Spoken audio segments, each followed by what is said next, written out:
All right, guys, I wanted to make a quick video because I kind of got caught up in the hype for a bit with the FX2 and how it doesn't overheat, and it's so amazing. You know, there's a lot of backlash on it, but there's also some people that are like, oh no, you know, this is a sleeper, and yeah, it's a good camera. Is it a good camera? Yes, it is a good camera.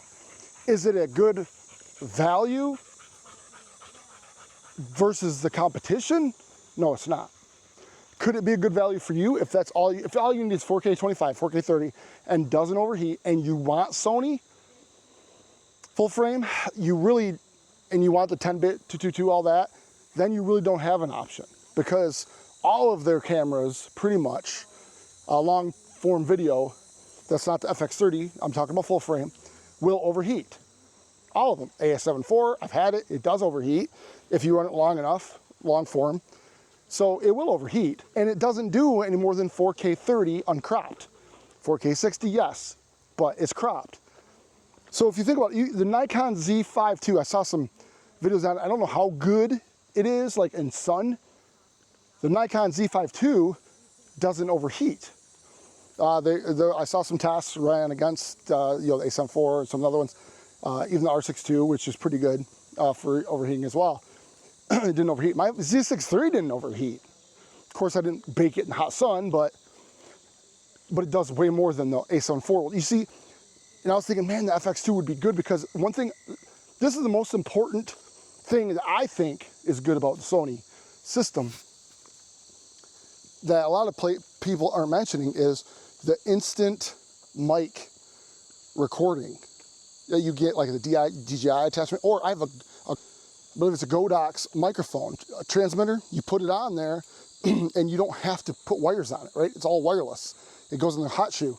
So from the hot shoe directly to the transmitter receiver, and you're good. You don't need, so you turn on the DJI one, the Sony one's way too expensive.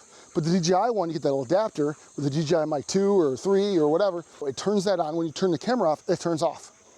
So if you have it like set up in a studio, that is beneficial if you want to go wireless, because you just turn the camera on, right? You can have it go into like Amazon Alexa thing. You say, Alexa, camera on. You can have your camera turn on. You can have your lights turn on. You can have everything turn on all at once, and that would include your microphone. So you just grab your microphone and you can go. I mean, for ease of use, that's wonderful. I wish Lumix had that, but they don't. To me, that's the #1 thing that Sony's got. Only really the thing that Sony's got, because FX2, I was like, the Big 6 menu is cool, but I already have the Big 6 menu. In the S1 II, it has a Big 6 menu.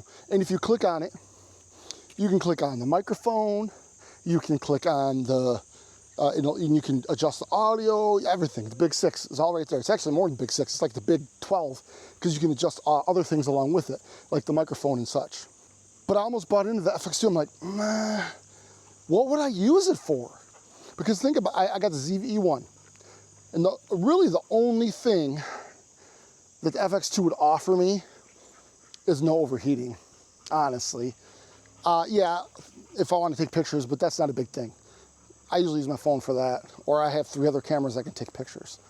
It's not that world of a difference between the Sony A7 IV and the R8 or the S1 II or S9 or whatever. So you're not going to get worlds better picture quality between those two. So I'm like, I like it, the build of it, and the fact that it will not overheat. But I'm thinking, well, my S1 II has never overheated on me, and if I only use 4K 30, it's not going to overheat on me. It's just not going to. So what is it going to give me? It doesn't do OpenK, it doesn't do 6K. And I'm like, other than just being Sony and having that microphone thing, but I'm like willing to pay that much money for a camera that can instantly connect with, you know, the hot shoe microphone. I mean, the ZVE or ZVE10 II will do that.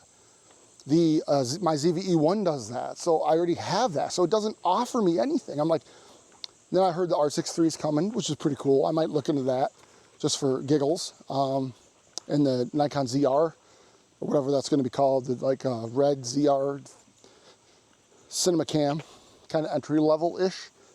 I don't know. We'll see. We'll see. But So I decided against the FX2 because what is it going to offer you? And that's the thing, like I get caught into like, I want to try something new, but there's nothing new about it. I've owned the FX30, which is a great camera, but I already own, you know, 4 full frame cameras, 4 or 5. What do I need a crop sensor camera for, really? If I'm not taking stills for size, then there's really no benefit to me to own a crop sensor camera because I already own the full frame version. So, and if I want a crop, I can just crop my full frame. So for me, it doesn't benefit me. So thankfully I've stomped out the gas. Thank you, Jesus, because I would have gotten it and been like disappointed. I mean, it's a good camera, okay? And I'm not saying it's not a good value for some people. If that's what they want and they're in the Sony ecosystem, it doesn't matter if they pay $5,000 for it, as long as it does for them what they want and it's worth it to them. That's what value is. Like, is it worth it to you? But if you compare it to the competition and what the competition is offering, Sony is falling behind.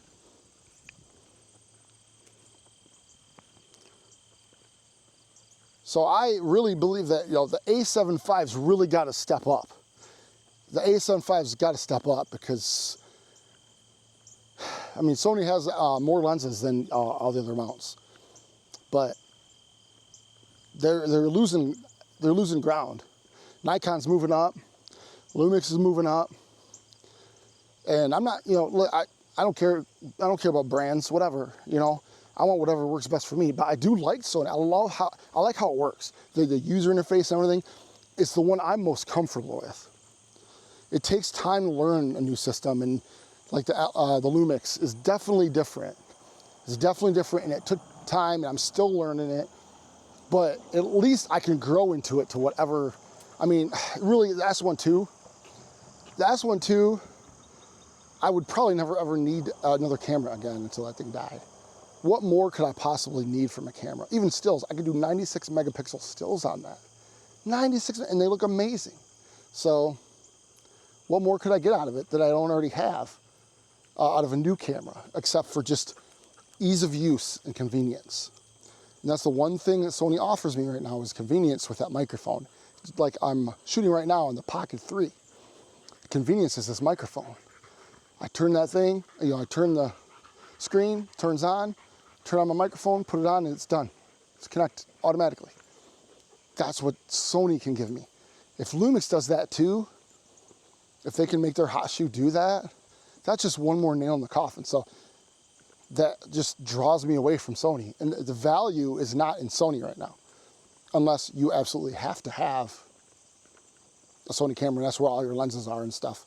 But I'm in 3 different systems right now, so I'm not stuck in either one, so I'm blessed with that. But I just like to try them, and as I try them, I'll let you know, and let you know my thoughts. But so I got out of the FX2 train. I got off that train because it was gonna derail, but I got off of it. Hallelujah. Anyway, let me know in the comments below. I'm not saying the FX2 is not a good camera at all. Like the A7 IV sensor is amazing. I don't care if it's 4 years old, it's still amazing. A rolling shutter for most people won't matter, but it's like if you can get a car for the same amount, but one car does all this other extra stuff, whether you need it or not, it'll have it. I mean, it'll do twice as much. And maybe it'll even last you twice as long, because what if you do need 4K 60 uncropped, or you do need 4K 120? You can't do it on the Sony. You can't do it on the FX2. You'd have to go buy another camera, or wait for the next iteration and pay top dollar, because Sony, they hold their value, which is good, but it's not good if you just buy it and 6 months later something else comes out that you want that instead, and now you sell this thing. You know what I mean? It's like years down the road it'll help a little bit with holding the value, but if you get years of use out of it, it's not such a big deal to me. But if I have something for 3 to 6 months and something else makes it totally, blows it away, I mean, but I love Sony and how it works and the interface. So I'm rooting for the A7 V. I'm hoping that one will produce what I'm looking for, which, you know, I think everyone, they cannot do 4K 60 cropped. I just cannot. If they do, that's just, I mean, come on. We're way past that now. They should at least enter the 6K realm, but we'll see. We'll see what happens. Let me know in the comments below what you think, guys. What's your thoughts on the FX2 and some of these newer cameras coming out? And S1 II, doing good. I'm doing some experiments on that with a Canon R8 versus the ZV-E1 right now. I might throw this my S1 II in the mix there against the E1 and do some tests, but a lot of people are doing that. We'll see. But let me know in the comments below what you think of the FX2. If it's worth it for you, that's cool. I got no problem with that. I'm not saying it's not worth it. I'm just saying, compared to competition, you know, it all depends on what you need and what value is to you. All right, have a great day.